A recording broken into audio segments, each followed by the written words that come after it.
toi, nous implorons que ta présence continue d'être parmi nous.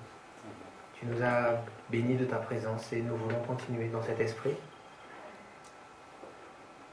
en gardant en tête que ce sont des heures sacrées et solennelles que tu nous permets de vivre. Nous te demandons que le décèlement de l'Écriture puisse produire un réveil dans nos vies et la décision de marcher plus fermement et plus près que jamais de Jésus-Christ, notre Sauveur. C'est la prière que nous t'adressons au nom de Jésus pour ta gloire. Amen.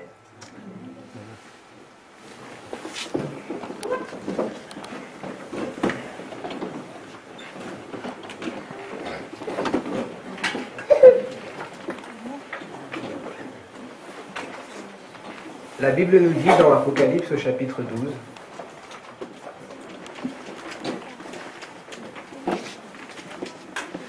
au verset 7, « Et il y eut guerre dans le ciel. Michel et ses anges combattirent contre le dragon, et le dragon et ses anges combattirent. Mais ils ne furent pas les plus forts, et leur place ne fut plus trouvée dans le ciel. » Verset 9, « Et il fut précipité, le grand dragon, le serpent ancien appelé le diable et Satan, celui qui séduit toute la terre, et il fut précipité sur la terre, et ses anges furent précipités avec lui. » La première caractéristique qui nous est présentée, tu peux relancer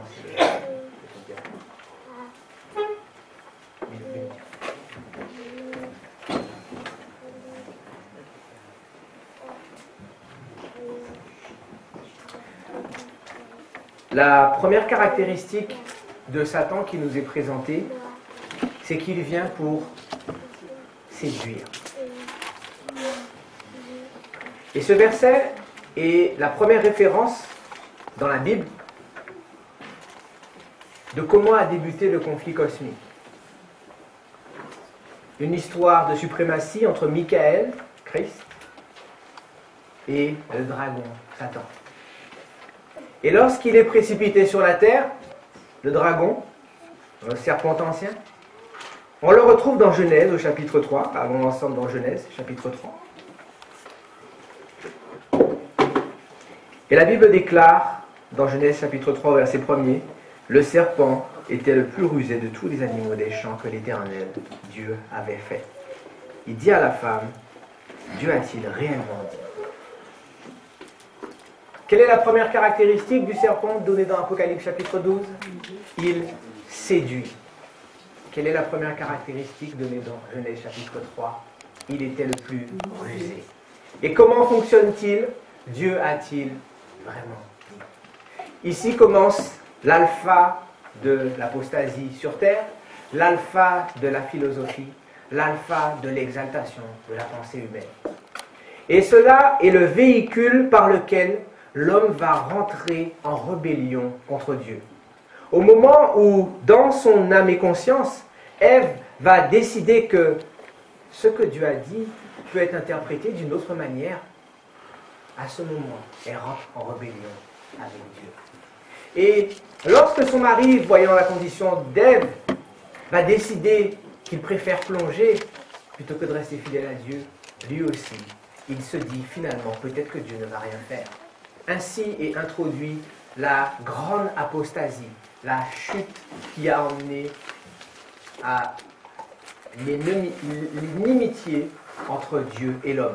À partir de ce moment-là, on voit que l'Esprit de Dieu et la pensée de Dieu ne sont plus en Adam et Ève.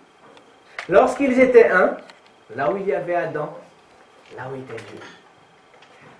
Dorénavant, dans le chapitre 3, Genèse chapitre 3, verset 7, « Les yeux de l'un et l'autre s'ouvrirent, ils connurent qu'ils étaient nus, et ayant cousu des feuilles de figuier, ils s'en firent des ceintures. Alors ils entendirent la voix de l'Éternel qui parcourait le jardin vers le soir, et l'homme et sa femme se cachèrent. » Cette voix qui était si bienfaitrice, si douce, dorénavant, allait leur faire peur, parce qu'ils avaient changé de camp. Vous connaissez l'histoire ? Et Dieu va donner le verdict dans Genèse chapitre 3, versets 14 et 15. L'Éternel Dieu dit au serpent, puisque tu as fait cela, tu seras maudit entre tout le bétail et entre tous les animaux des champs. Tu marcheras sur ton ventre et tu mangeras de la poussière tous les jours de ta vie. Je mettrai inimitié entre toi et la femme, entre ta postérité et sa postérité. Celle-ci t'écrasera la tête et tu lui blesseras le talon.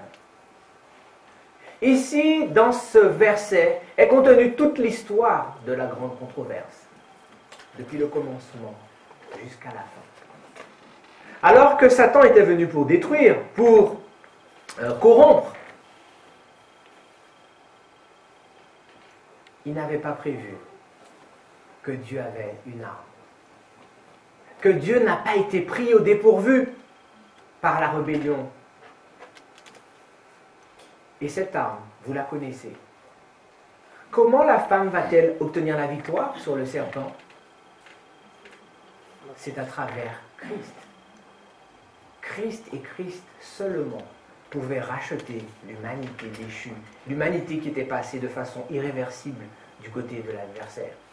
Et la manière dont Dieu va proposer de restaurer l'humanité, c'est à travers la descendance de la femme. Je mettrai une guerre, pas entre toi et le serpent, puisque vous ne serez pas là à la fin de cette histoire, mais entre ta postérité, tes descendants, et sa postérité. Satan, il entend cette nouvelle, et il ne peut rien faire. Le jugement est annoncé. Alors qu'Adam et Ève sont deux, un jour, il voit apparaître un troisième. Quelle promesse avait été faite dans Genèse 3,15 ? Je mettrai une inimitié. Donc qu'est-ce que Satan va essayer de faire ? Il ne s'attendait pas à ce que quelqu'un d'autre allait arriver dans l'histoire. Donc, dès le commencement, il va mettre en œuvre deux processus.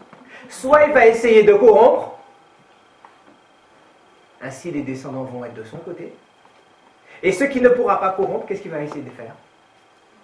Il va essayer de les tuer. Menteur et meurtrier dès le commencement. Jean chapitre 8, verset 44. Et cette histoire va se perpétuer encore et encore. Avons-nous une raison, en tant qu'adventistes du 7e jour, d'étudier cette histoire? Est-ce que ce ne sont pas des faits dépassés? Est-ce que ce n'est pas toujours répéter, rabâcher les mêmes choses? La parole de Dieu nous dit, dans 2 Pierre au chapitre 2,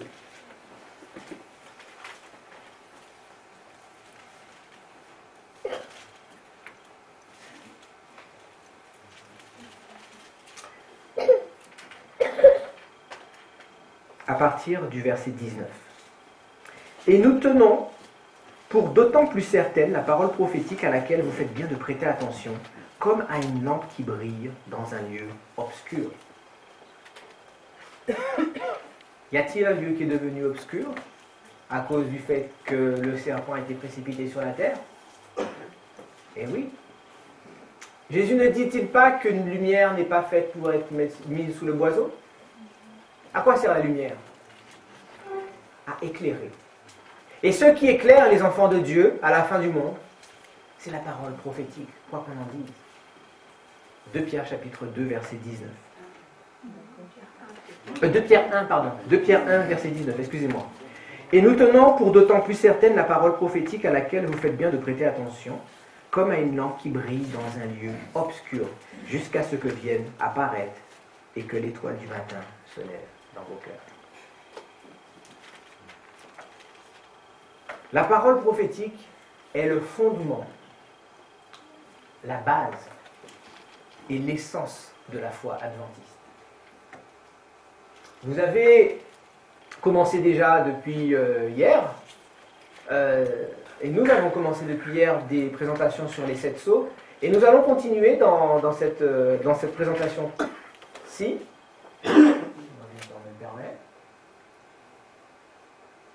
Les 7 sceaux, nous l'avons vu hier dans le livre d'Apocalypse chapitre 5. Les 7 sceaux, ils sont sur un livre.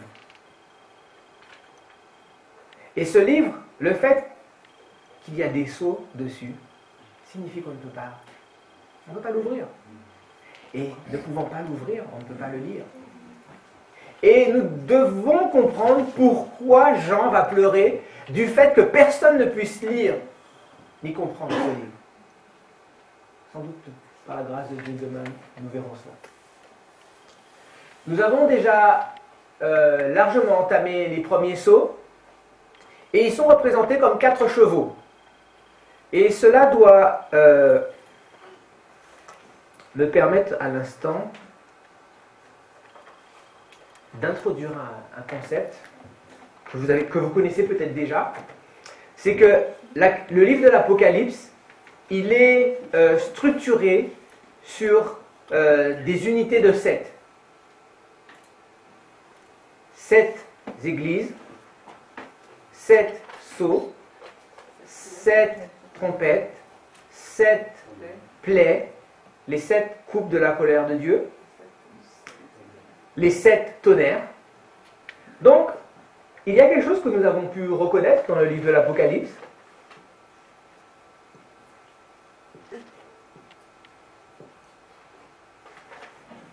C'est que ces unités de 7 sont découpées en 4 plus 3. 4 d'une nature, 3 d'une autre.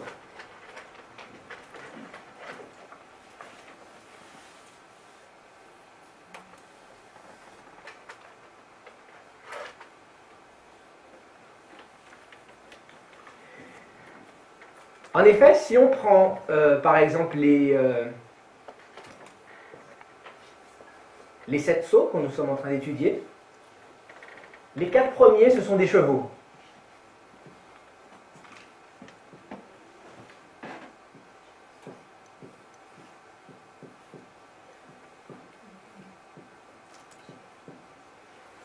Les 3 derniers, ce sont des événements. On va regarder ça un petit peu plus en détail. Si vous prenez les 7 trompettes, il y a une différence entre les 4 premières et les 3 dernières. Les 3 dernières trompettes, ce sont des malheurs. Et si maintenant nous prenons les églises, les 4 premières églises, on va voir si vous suivez, c'est quoi la première église? Éphèse, ok. Ensuite? Pergame. Ok. Pergame. Ok. Thyatire. Sardes. Ok.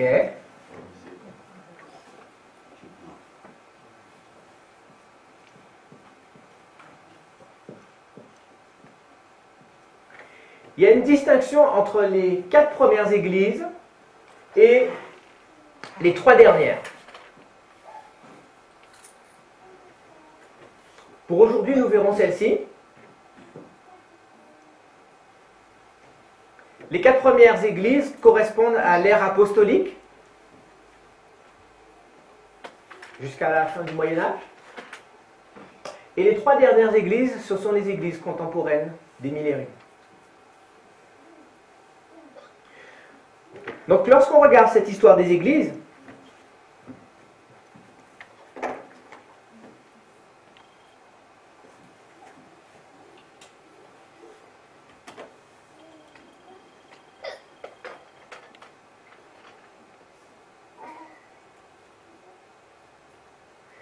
évidemment,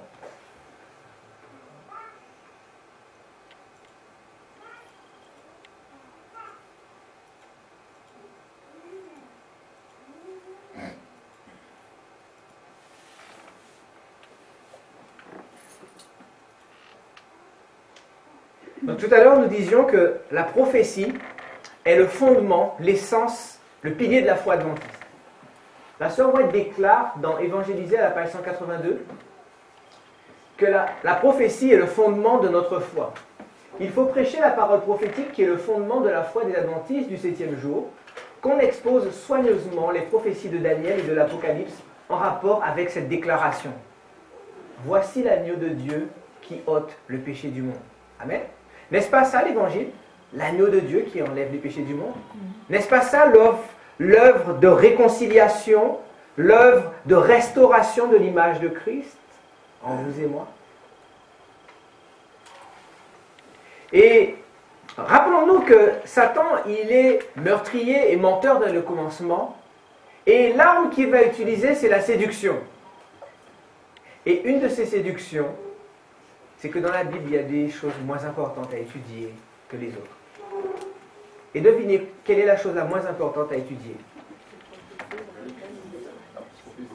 La prophétie et le livre de l'Apocalypse. En effet, dans ces deux livres sont contenus tous les détails qui permettent au peuple de Dieu de faire la différence entre la vérité et l'erreur. Et c'est cette lumière que le lion de la tribu de Juda se propose de donner à son peuple du reste à la fin des temps. La raison pour laquelle ce livre, le livre de Daniel et l'Apocalypse, peuvent ne pas être compris, c'est peut-être parce que Christ n'est pas mis au centre. Mais c'est à cause d'une mauvaise lecture. Quelle est l'introduction du livre de l'Apocalypse? Révélation de Jean le disciple? Révélation de Jésus-Christ. Pensez-vous que Jésus va faire une révélation qui doit demeurer mystérieuse, symbolique, mystique, inaccessible? Regardez ce que la servante du Seigneur nous dit par la suite. Il faut étudier le livre de l'Apocalypse. On a pu dire que c'était un livre scellé. Mais regardez le commentaire qu'elle fait. Mais il ne l'est que pour ceux qui rejettent la lumière et la vérité. Ce ne sont pas mes mots. Si vous en voulez à quelqu'un, il faut en vouloir à l'esprit de prophétie. La vérité qu'il renferme doit être proclamée afin que les hommes puissent se préparer en vue des événements qui surviendront bientôt. Le message du troisième ange doit être présenté comme étant le seul espoir de salut pour un monde qui périt. Dans le livre de l'Apocalypse, on doit présenter le message du troisième ange, et au cœur du message du troisième ange, il y a l'œuvre de Jésus-Christ dans la croix. Il y a l'œuvre de Jésus-Christ dans le sanctuaire. Il y a l'œuvre de Jésus-Christ dans la réforme. Il y a l'œuvre de Jésus-Christ dans la perfection du caractère chrétien. Donc nous l'avons lu tout à l'heure dans l'Apocalypse chapitre 12.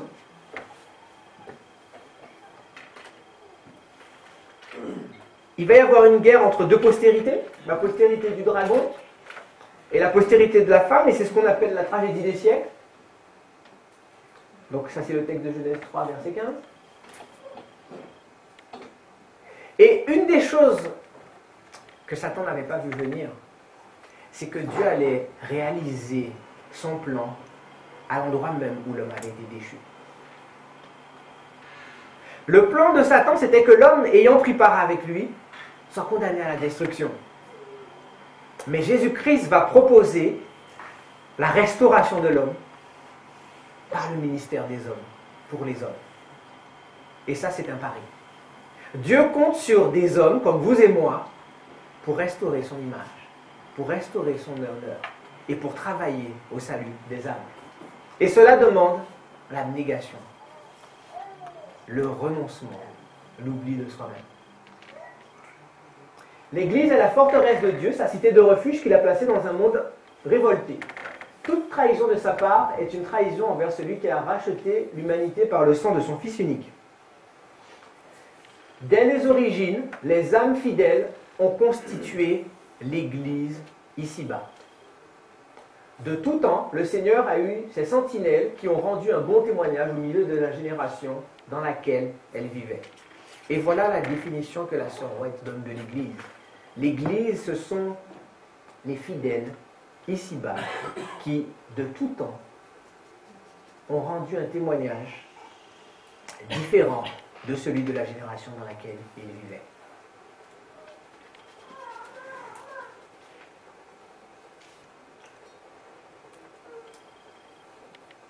Alors on va faire une révision.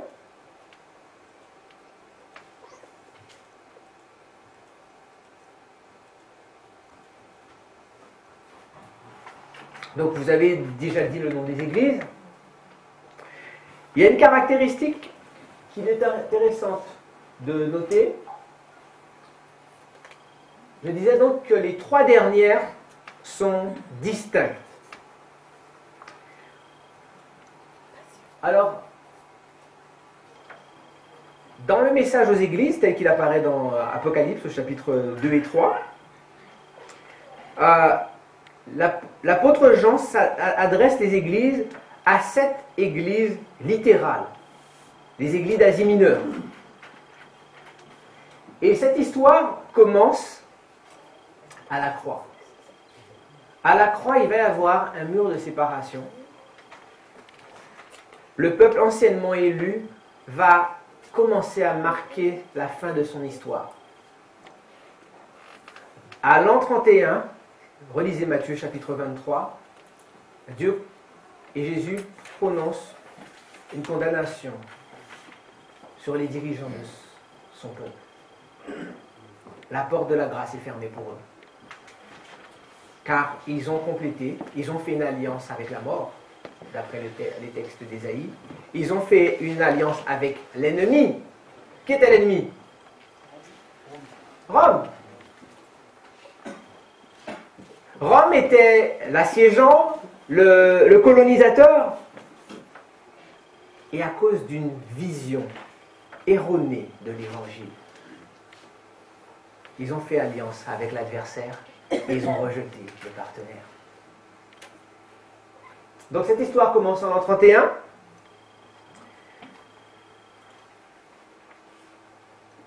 À peu près jusqu'à la mort du dernier des apôtres, à savoir Jean. Cette histoire se termine à l'encens, donc vers l'encens, et une nouvelle ère commence.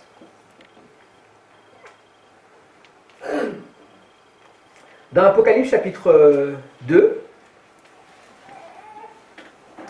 nous lirons à partir du verset 8. Écrit à l'ange de l'église de Smyrne, voici ce que dit le premier et le dernier, celui qui était mort et qui est revenu à la vie. Je connais ton affliction et ta pauvreté, bien que tu sois riche, et les calomnies de la part de ceux qui se disent juifs et ne le sont pas, mais qui sont une synagogue de Satan. Ne crains pas ce que tu vas souffrir. Voici le diable jettera quelques-uns d'entre vous en prison, afin que vous soyez éprouvés, et vous aurez une tribulation de 10 jours. Sois fidèle jusqu'à la mort, et je te donnerai la couronne de vie. Que celui qui a des oreilles entende ce que l'Esprit dit aux églises. Celui qui vaincra n'aura pas à souffrir la seconde mort.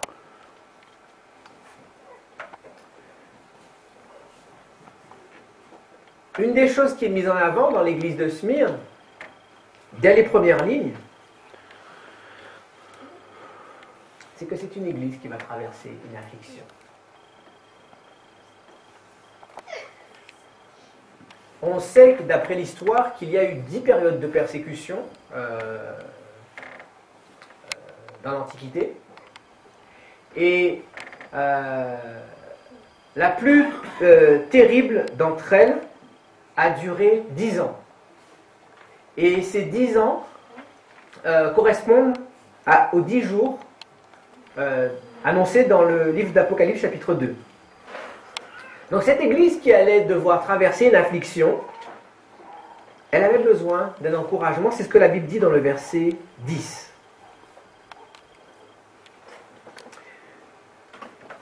Pendant des décennies,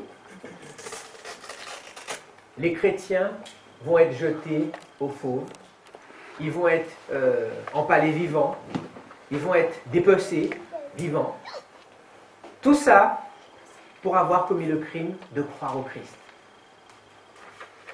Rappelez-vous que dès le commencement, il y a inimitié entre la postérité de la femme et la postérité du serpent. Comment Satan essaye d'arrêter les progrès de l'Église? En essayant d'éliminer, s'il était possible, tous les élus. Mais il va se rendre compte qu'il y a un problème. Plus il tue de chrétiens, plus il voit des chrétiens apparaître. Au lieu d'être la fin, en réalité, la persécution est une semence qui va emmener encore plus de personnes à Jésus-Christ. Et c'est pour ça qu'une nouvelle phase va apparaître. En l'an 323, Constantin, l'empereur, va se rendre compte que c'est une erreur. Une des raisons pour laquelle il avait peur des chrétiens, c'est que les chrétiens ne rentraient pas dans l'idée d'être tous unis sous la même coupole. Et ces hommes qui étaient des politiciens avaient peur qu'une force dans le pays ne leur échappe, dans l'empire ne leur échappe. Et ayant vu que les chrétiens devenaient de plus en plus nombreux, ils avaient peur que si les chrétiens se révoltaient, ils allaient avoir un pouvoir suffisant pour faire basculer l'empire. Donc, l'empereur va avoir une nouvelle idée et va dire, bon, maintenant on va arrêter de les tuer. On va les corrompre. Et à ce moment-là, on va mélanger le sacré et le profane. Et c'est à ce moment-là que l'Église va avoir accès au palais des rois. Les responsables d'Église vont avoir de plus en plus d'influence et de plus en plus de pouvoir. Et en faisant cela, qu'est-ce qu'ils font? Ils vendent leur âme, en quelque sorte.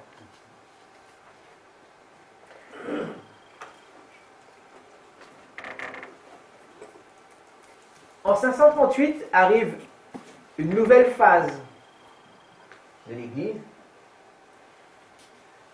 C'est la mise en place. C'est la mise en place du Vatican comme chef de l'Empire. Et à partir de ce moment-là, la persécution va repartir de plus belle. Jusqu'en l'an 1798. Alors, essayons d'appliquer cela avec ce que nous avons vu dans les sceaux. Le premier sceau, lisons ensemble Apocalypse au chapitre 6, versets 1 et 2. Je regardais quand l'agneau ouvrit un des 7 sceaux, et j'entendis l'un des 4 êtres vivants qui disait comme d'une voix de tonnerre, viens. Je regardais et voici parut un cheval blanc. Celui qui le montait avait un arc, une couronne lui fut donnée, et il partit en vainqueur et pour vaincre. Ce qui est montré ici, c'est que le cheval blanc, il part pour une fonction. Sa fonction, c'est de vaincre et de conquérir. Vous vous rappelez que dans le livre de Genèse, la Bible nous montre qu'il y a une inimitié entre deux catégories, entre deux postérités, la postérité de la femme, la postérité du serpent. La couleur du cheval blanc. Que signifie le blanc? Que représente le blanc? La pureté. Et l'Église de Jésus-Christ était représentée par un cheval blanc qui partait conquérir. Conquérir quoi? Des âmes. Conquérir des âmes qui étaient sous l'esclavage de Satan.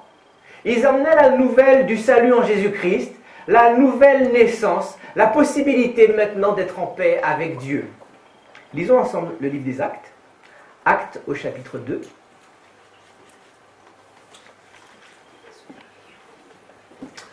Actes au chapitre 2. À partir du verset 41.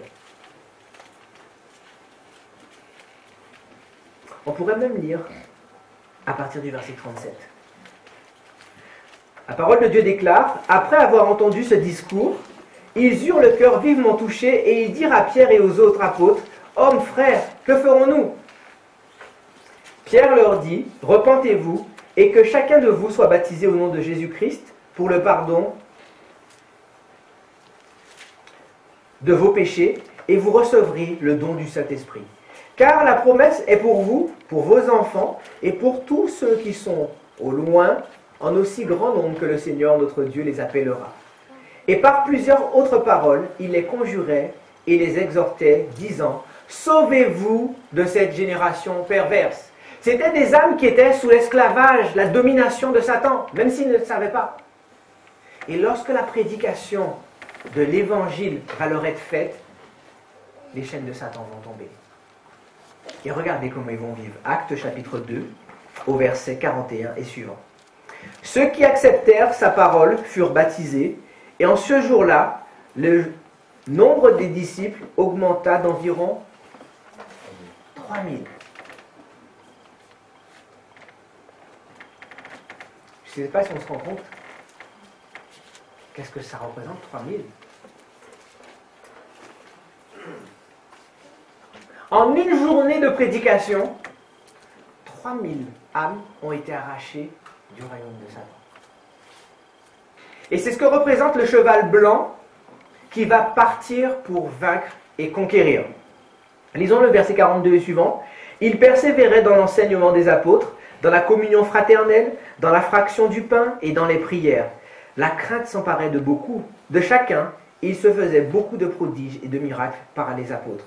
Tous ceux qui croyaient étaient dans le même lieu et ils avaient tout en commun. Ils vendaient leurs propriétés et leurs biens, et ils en partageaient le produit entre tous selon les besoins de chacun.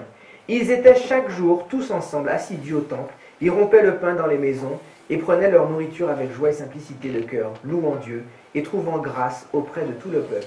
Et le Seigneur ajoutait chaque jour à l'Église ceux qui étaient sauvés. Revenons dans Apocalypse chapitre 2. Apocalypse chapitre 2. Apocalypse chapitre 6. Donc le cheval qui part pour conquérir avec un arc, c'est l'église apostolique, c'est l'église d'Éphèse. Verset 3, Apocalypse 6, verset 3. Quand il ouvrit le second sceau, j'entendis le second être vivant qui disait « Viens », et il sortit un autre rouge. Celui qui le montait reçut le pouvoir d'enlever la paix de la terre, afin que les hommes s'égorgent les uns les autres, et puis lui fut donné. On passe dans la première église, qui était un cheval blanc, à maintenant un cheval rouge. Que représente le rouge? C'est la couleur du sang. Et ce sang, on l'a déjà vu dans Apocalypse chapitre 2, à partir du verset 8. Qu'allait-il arriver à la deuxième église? Elle allait subir une grande tribulation. Donc les sceaux marchent en parallèle avec les églises. Continuons. Le verset d'Apocalypse au chapitre 6, le verset 3. Quand il ouvrit le troisième sceau, j'entendis le troisième être vivant qui disait « Viens ». Je regardais et voici parut un cheval noir. Celui qui le montait tenait une balance dans sa main. Et j'entendis au milieu des 4 êtres vivants une voix qui disait « Une mesure de blé pour un denier et 3 mesures d'or pour un denier, mais ne fais point de mal à l'huile et au vin. » Lorsque le troisième sceau est ouvert, on retrouve maintenant un cheval noir. Lorsqu'on prend le contraste entre le premier cheval qui était blanc et le troisième cheval qui est noir, si le blanc représente la pureté, que représente le noir? Le noir représente la souillure. Et c'est exactement ce qui s'est passé. L'Église a commencé à se corrompre parce que les mondanités ont commencé à rentrer dans l'Église. Et la sœur White déclare dans la tragédie des siècles à la page 50, le paganisme qui semblait apparemment vaincu était vainqueur. L'Église était corrompue et infiltrée par toutes sortes d'influences extérieures. L'empereur avait compris que s'il voulait garder la paix dans son empire, il fallait accorder un peu de place aux chrétiens. Donc, il les a fait venir sous sa coupole en leur donnant des choses en contrepartie. En contrepartie de ces choses-là, l'Église devait adapter ses enseignements aux désirs de l'empereur. Et à la tête de l'Église, il va y avoir de plus en plus de lutte de pouvoir, de lutte d'influence, au point que maintenant, l'Église ne va plus s'occuper des choses spirituelles, elle ne va s'occuper que des choses temporelle. Nous pouvons en lire un passage dans Tragédie des siècles. On va le prendre.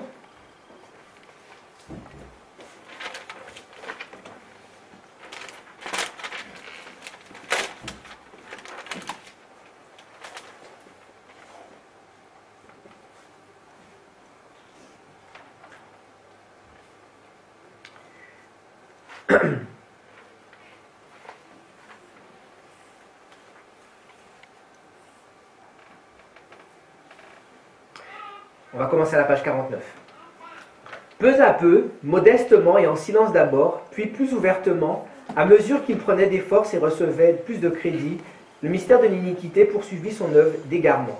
Presque imperceptiblement, des coutumes païennes pénétrèrent dans l'Église. La tendance au compromis et au rapprochement avec le monde fut pour un temps tenue en échec par les cruelles persécutions que l'Église endura de la part du paganisme. Mais dès que la persécution cessa, et que le christianisme eut ses entrées dans les cours et dans les palais des rois, l'Église échangea l'humble simplicité du Christ et des apôtres contre la pompe et l'orgueil des prêtres, des pontifes païens, et substitua la parole de Dieu par les théories des hommes et les traditions des hommes. Une des choses qu'on voit dans l'histoire du cheval noir, le troisième sceau, la troisième Église, c'est que la parole de Dieu a été substituée par la tradition des hommes. Lorsque la Bible dit « ainsi il est écrit », les personnes disaient « non, l'Église a dit ça. Les pères ont dit ça. Les chefs ont dit ça. Donc si c'est ça, il faut écouter les chefs. » Et on peut montrer très facilement que chaque fois que la parole de l'homme est mise au-dessus de la parole de Dieu, c'est un temps d'apostasie. Nous l'avons vu au début de la présentation avec Genèse, chapitre 3.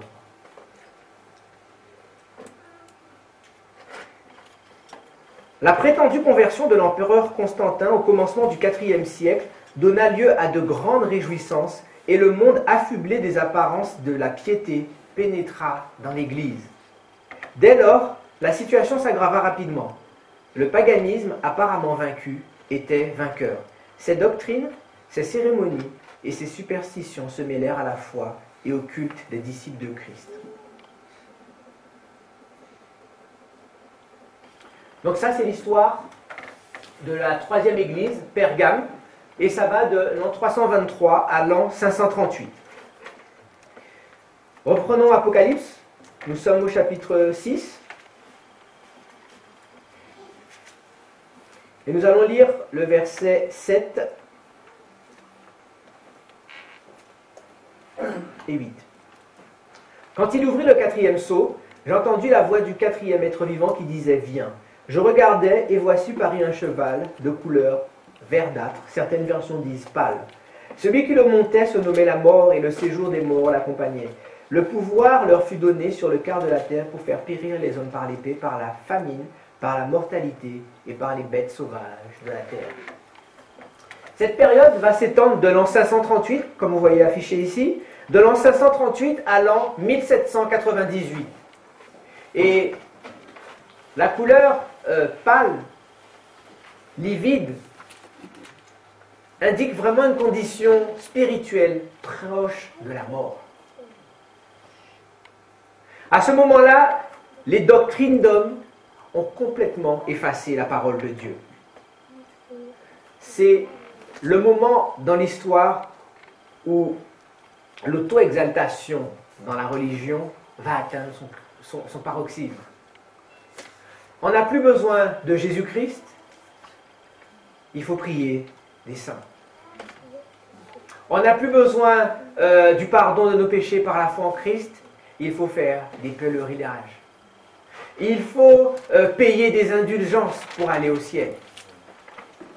Toutes ces choses-là sont les événements qui se produisent sous le quatrième sceau. La quatrième église, c'est l'église de Thyatire. Mais rappelons-nous que Dieu dirige son Église à travers les âges.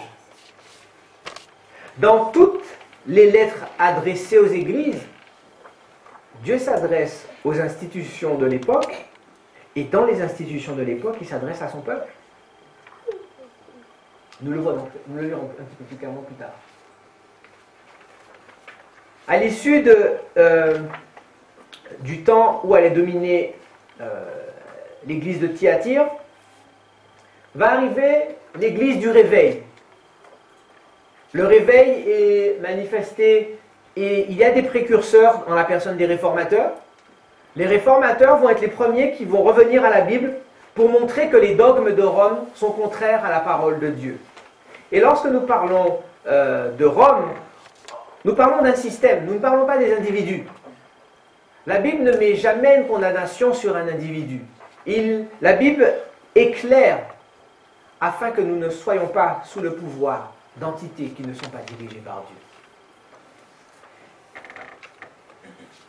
L'Église qui va être un peu pionnière, qui va être les prémices du réveil, c'est l'Église de Sardes, et elle va durer de 1798 à 1833. Pourquoi 1833 ? C'est le moment où Dieu va utiliser William Miller pour annoncer au monde le message de repentance, le message de réveil. La réforme avait commencé un petit peu avant 1798, puisque les premiers réformateurs, on pourrait dire que c'est le 16e, 15e siècle.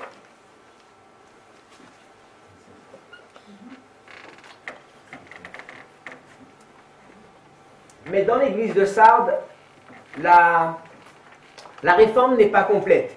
Et c'est pour ça que Dieu va susciter une nouvelle église, Philadelphie. Cette église de Philadelphie, c'est l'église des Millérites, qui va commencer avec la prédication de Miller en 1833, jusqu'à 1844. C'est une église à laquelle le Seigneur ne fait aucun reproche. C'est une église qui a l'amour fraternel, puisque Philadelphie signifie amour fraternel. Et ensuite va apparaître la dernière église, la Odyssée. À partir de 1844 jusqu'à l'avènement du Seigneur. Donc on va passer un petit peu plus vite. C'était des caractéristiques des églises. Allons ensemble dans 2 Thessaloniciens. 2 Thessaloniciens chapitre 2.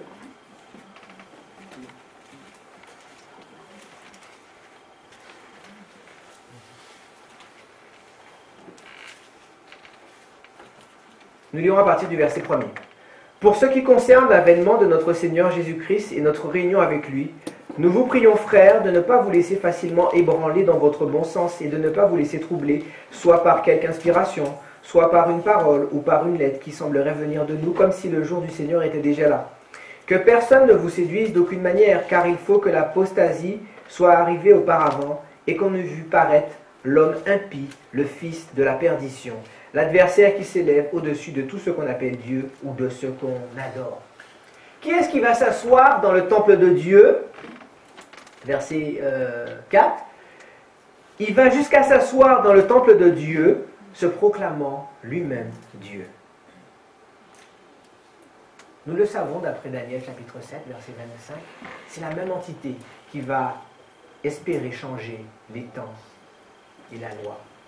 C'est une entité qui va durer pendant un temps, des temps, la moitié d'un temps, ou encore 1260 jours. Et cette période, donc, elle va durer de 538 à 1798. Et il est crucial pour les enfants de Dieu de comprendre cette histoire. L'histoire ne sauvera personne, parce que nous sommes sauvés par grâce, n'est-ce pas? Mais ne pas connaître l'histoire, c'est sûr de se planter et d'aller dans le mur. Parce que lorsque Christ nous donne les éléments, c'est pour que nous, en tant qu'enfants de Dieu, nous digérions, nous assimilions. Parce que ce qui se passe derrière cette histoire, c'est l'histoire qui a commencé dans Apocalypse 12 que nous avons vu au début, et c'est exactement la même histoire qui va se passer à la fin des temps.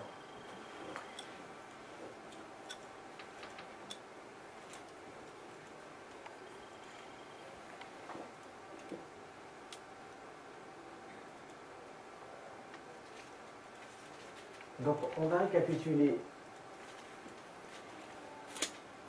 Alors, autre chose que je vais ajouter à ce moment-là, c'est que tout à l'heure, lorsqu'on a divisé les unités de 7 en 4 plus 3, nous disions que les 3 dernières églises sont distinctes des 4 premières. Ça, c'est une histoire qui s'arrête, nous l'avons vu à la fin du Moyen-Âge, début de la Renaissance, et ça, c'est l'histoire de l'église moderne. On pourrait dire que ça, c'est l'histoire de l'église antique, de la partie de gauche, et dans la partie de droite, c'est l'église moderne. Mais il y a aussi une autre caractéristique, c'est que les 3 dernières églises, elles ont été contemporaines aux Millérites. Les Millérites étaient des personnes qui étaient sorties de Sardes, puisque la parole de Dieu avait été arrachée, retirée du monde. Et dans l'église de Sardes, il va y avoir un réveil qui va faire un retour à la parole de Dieu. Ce retour à la parole de Dieu va créer l'église de Philadelphie. L'église de Philadelphie qui maintenant, en comprenant la parole de Dieu, par amour pour Dieu et par amour pour les frères, va s'engager dans un message de réveil, dans un message de réforme pour alerter, avertir le monde. Et cette même église, à partir de 1844, va redevenir et va devenir Laodicée. Vous allez comprendre pourquoi je dis redevenir. Y a-t-il quelque chose de nouveau sous le soleil? S'il y a quelque chose dont on dit que c'est nouveau, l'Ecclésiaste dit la chose a déjà été.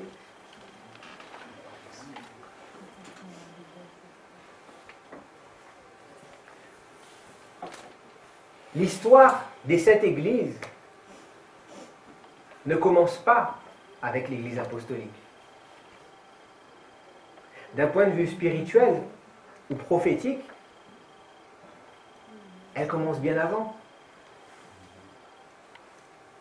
Est-ce que Dieu n'a-t-il pas toujours eu une église sur terre? L'église, c'était des murs? C'était des registres? Nous l'avons vu dans Conquérant Pacifique. Dieu a toujours eu une église sur terre. Les âmes fidèles qui marchent selon ses commandements.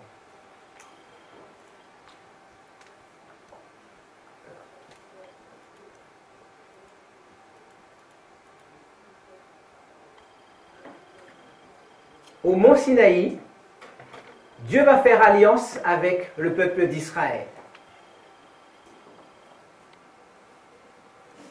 Et le point culminant de cette alliance, c'est le moment où Moïse va aller au mont Sinaï et recevoir la loi.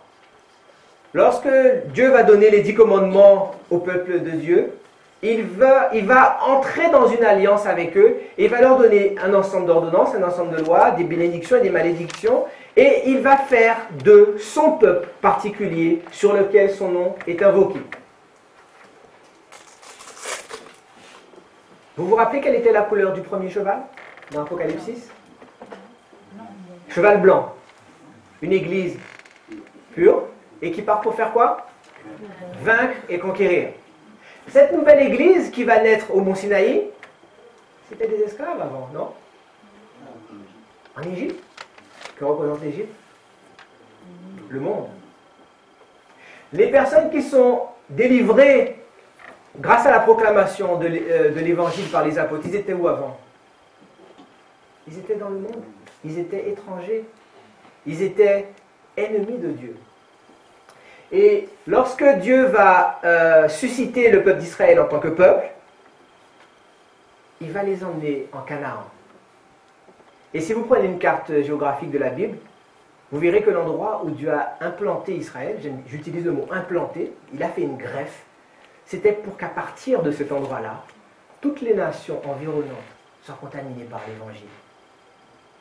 Et vous pouvez voir que cette église, effectivement, va partir pour conquérir. Que va-t-il se passer après le voyage dans le désert? Quelle est leur première escale? Jéricho. Et qu'est-ce qu'ils vont faire à Jéricho? Ils vont conquérir. Une autre chose qu'on peut regarder, l'histoire de l'église d'Éphèse est marquée par l'effusion du Saint-Esprit. dans Actes chapitre 2. On a appelé ça comment? La Pentecôte. La Pentecôte, ça a commencé où? C'était au Mont Sinaï. Donc pour l'histoire de l'ancien Israël, lorsque Dieu va les faire sortir d'Égypte, c'est un parallèle spirituel de ce qui s'est passé dans la première église littérale d'Éphèse. Ensuite, il va y avoir un deuxième temps qui est le temps des juges. Dans le temps des juges, il va y avoir des persécutions.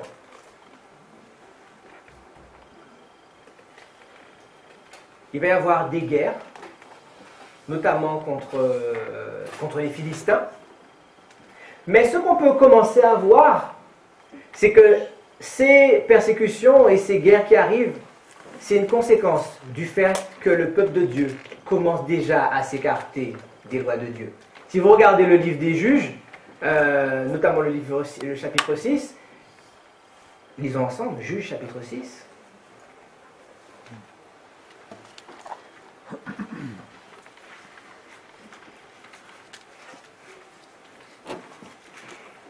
Juges au chapitre 6, la parole déclare au verset 1er, « Les enfants d'Israël firent ce qui déplaît à l'Éternel, et l'Éternel les livra entre les mains de Madian pendant 7 ans. » On voit qu'il va y avoir des allées et venues.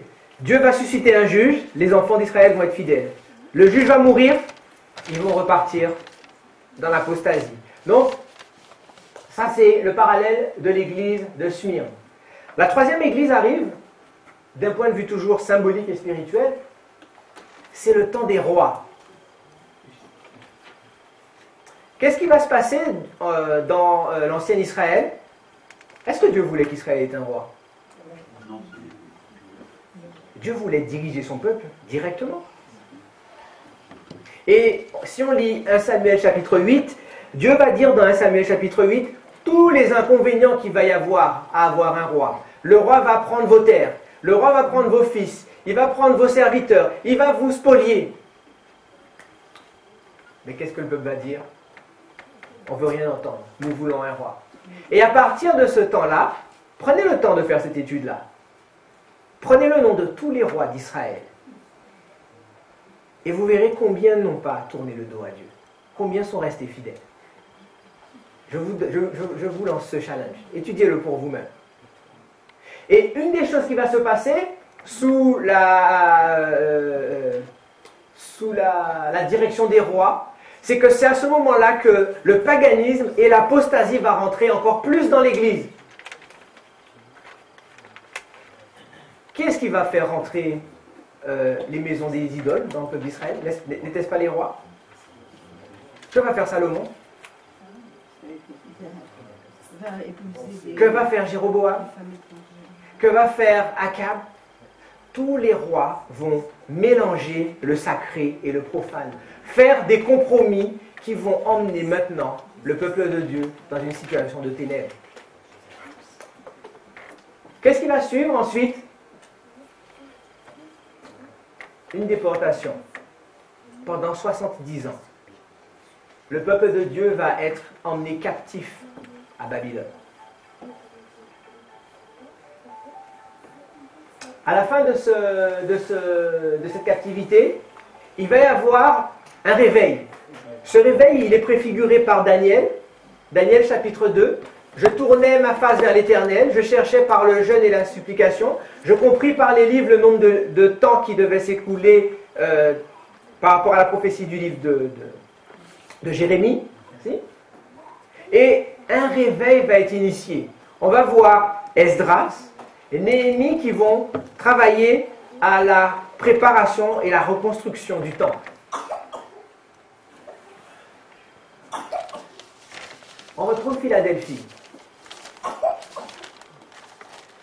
Au temps de Philadelphie, un message va être prêché par un réformateur. C'est qui ce réformateur? Jean-Baptiste. Et effectivement, la sœur White compare William Miller à Jean-Baptiste. Pour mes écrits, page 259.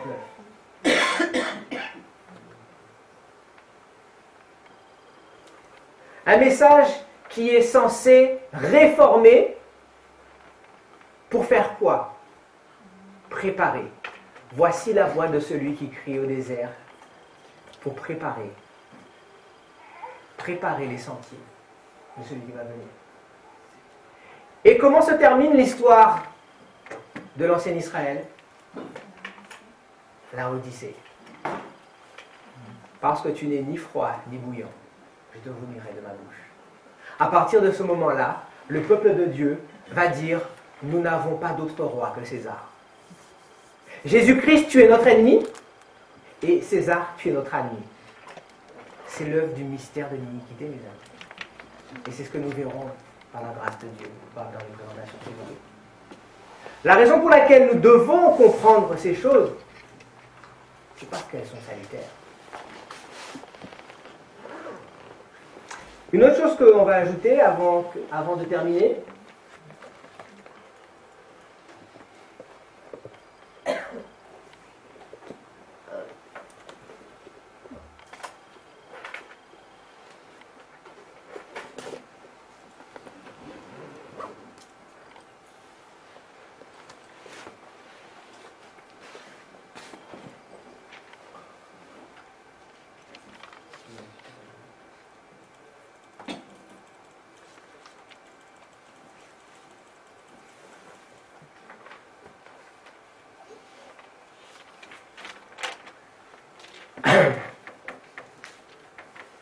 la sœur White nous dit à plusieurs reprises dans ses écrits que nous devons apprendre à raisonner de cause à effet.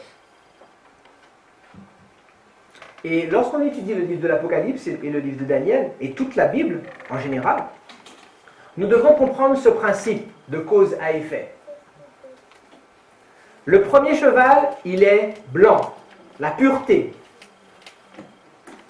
Il y a un principe dans la Bible qui dit que tous ceux qui veulent vivre pieusement en Jésus-Christ seront persécutés. C'est la raison pour laquelle on passe d'Éphèse à Smyrne. La pureté de l'Église primitive a attiré les foudres de Satan, car Satan perdait trop d'âmes à cause de l'efficacité de la prédication de l'Évangile.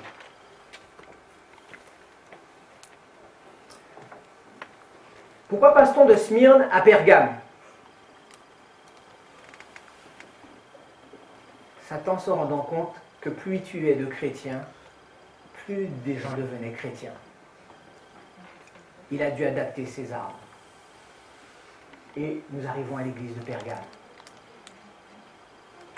L'église de Pergame va être l'église où, en faisant des compromis, on va pouvoir maintenir la paix dans l'Empire. Tout le monde est uni, tout le monde est ami, il ne faut pas être divisé. Et c'était la politique de Constantin. Et à partir de ce moment-là, la mise en place des compromis entre le pouvoir religieux et le pouvoir civil va mettre en place la papauté. Qu'est-ce que c'est la papauté? C'est le mélange du pouvoir civil et du pouvoir religieux. Combien d'églises sur Terre ont un État? Un seul. C'est l'État du Vatican. L'église de Thyatire, le 4e sceau, le cheval pâle, va être la raison pour laquelle le prochain sceau arrive, l'église de Sardes. À cause de la corruption généralisée, à cause de la persécution terrible, l'histoire nous dit qu'il n'y a aucun autre massacre dans l'histoire enregistrée qui ait fait autant de morts que la persécution en papale.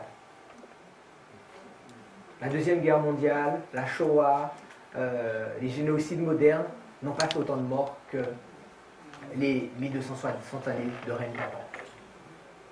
L'église de Sardes va produire comment on appelle ça?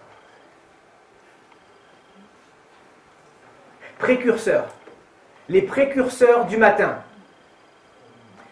À cause des ténèbres qui durent depuis 1260 années, Dieu va utiliser une nouvelle phase pour ramener le peuple dans la lumière. Cette nouvelle phase va donner le relais à la phase suivante, qui est Philadelphie. Philadelphie va porter le nom de Jésus-Christ bien haut, et l'église de Philadelphie, à bien des égards, ressemble à l'église d'Éphèse. Et nous verrons que ce qui emmène la transition entre Philadelphie et la Odyssée, c'est le spiritisme. À ce moment-là, nous pouvons terminer, et j'inviterai chacun à prendre un dernier texte avec moi. C'est Jean au chapitre 5. Chapitre 5, nous lirons le verset 39.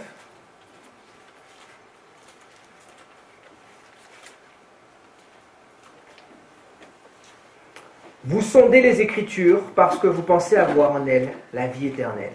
Ce sont elles qui rendent témoignage de moi. Nous ne sommes pas en train d'ajouter des informations, de donner des messages juste pour donner des messages. C'est parce que toute l'Écriture est un témoignage de Jésus-Christ. Et les 144 000, ce sont ceux qui reçoivent le témoignage de Jésus-Christ. Et une des choses que vous devez voir clairement ici, parce que l'Esprit de Dieu, c'est ce qu'il montre, c'est que quel que soit ce qui se passe, reprenez la description d'Apocalypse chapitre 1 et 2, Jésus-Christ, il marche où? Parmi les chandeliers. Il marche parmi son Église. Quelles que soient les ténèbres, quelles que soient les choses qui peuvent arriver au-dedans ou au-dehors, Jésus-Christ, il a un message personnel pour son Église et pour chaque individu de son Église, à chaque époque, qu'on commence dans l'époque des Sinaï jusqu'à la fin des temps. Jésus-Christ désire être près de nous, près de vous, près de tout un chacun, afin d'opérer l'œuvre de réconciliation et de recréation de l'image de Dieu en nous. Prions ensemble.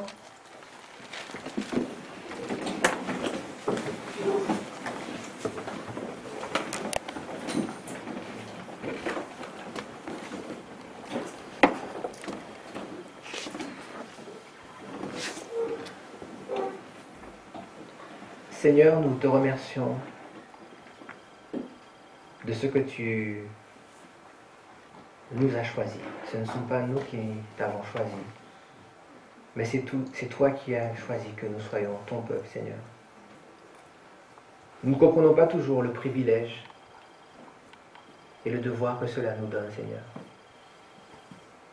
Mais nous voulons, c'est sûr, faire ta volonté. Nous te demandons d'enlever les obstacles qui nous empêchent de te voir et de te recevoir tel que tu voudrais.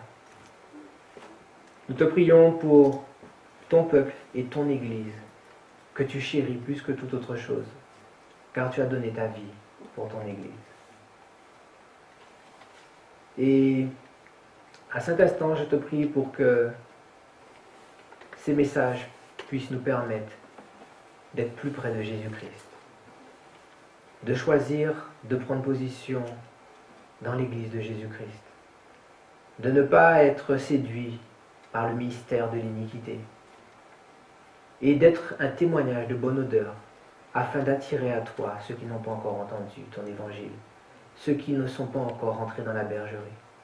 Continue d'être avec nous, de bénir tes enfants et ton peuple à travers le monde. C'est la prière que nous t'adressons au nom de Jésus pour ta gloire. Amen.